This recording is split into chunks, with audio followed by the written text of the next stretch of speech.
وبرکاتہ نحمدہ ونصلی علی رسولہ الکریم اما بعد فاعوذ باللہ من الشیطان الرجیم بسم اللہ الرحمن الرحیم۔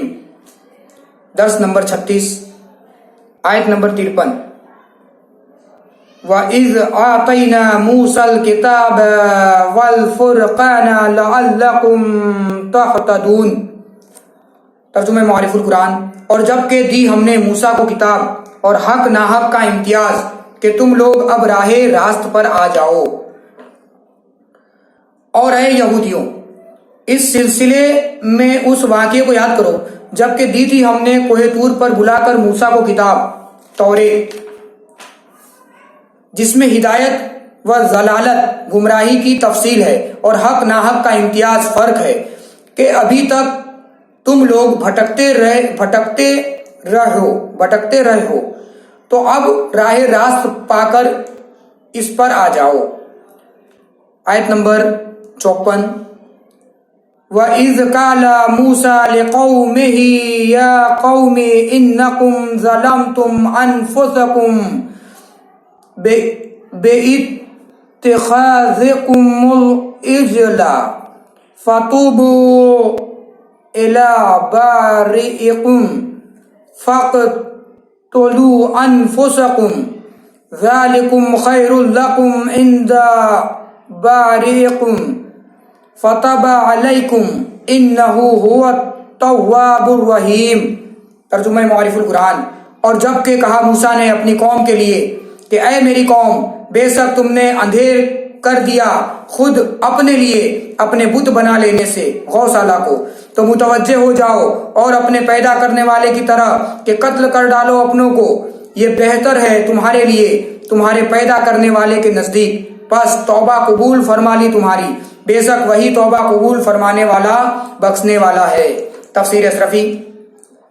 اور اسی واقعے کا ایک ٹکڑا یہ بھی ہے کہ جب کہ کوہ طور سے واپسی پر گوشالہ پرستی یعنی گائے پوجا دیکھی تھی تو کہا تھا موسیٰ نے اپنی قوم کے فائدے کے لیے اور اعلان کیا تھا کہ اے میری قوم، بے شک تم نے بہت بڑا اندھیر کر دیا خود اپنے لیے، کسی کا کچھ نہ بگڑا، خود تمہارا بگڑا تمہارے اپنے بت بنا لینے سے، تصویر یعنی گوشالہ بچڑے کو ایسا مشرکانہ یعنی مشرک بننے والا جرم کر ڈالا ہے، تو اس کے سوا نجات کی کوئی صورت نہیں ہے۔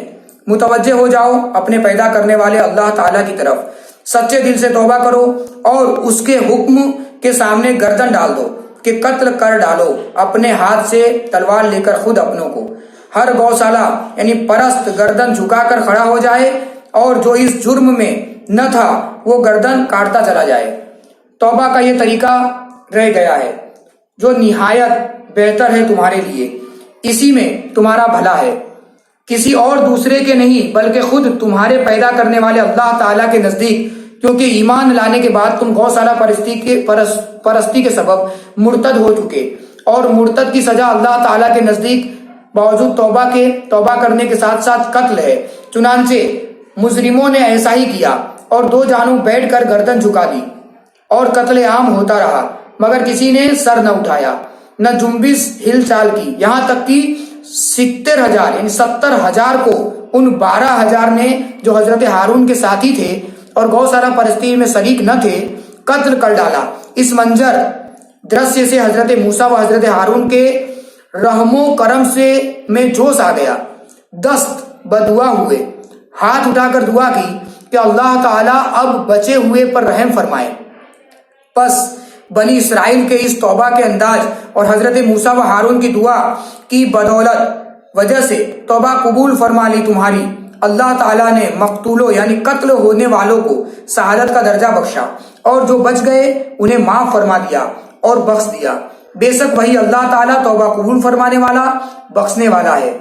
جس کی توبہ وہ نہ قبول فرمائے تو پھر کون قبول کرے، اور جس کی توبہ وہ قبول فرمائے اسے کوئی رد نہیں کر سکتا۔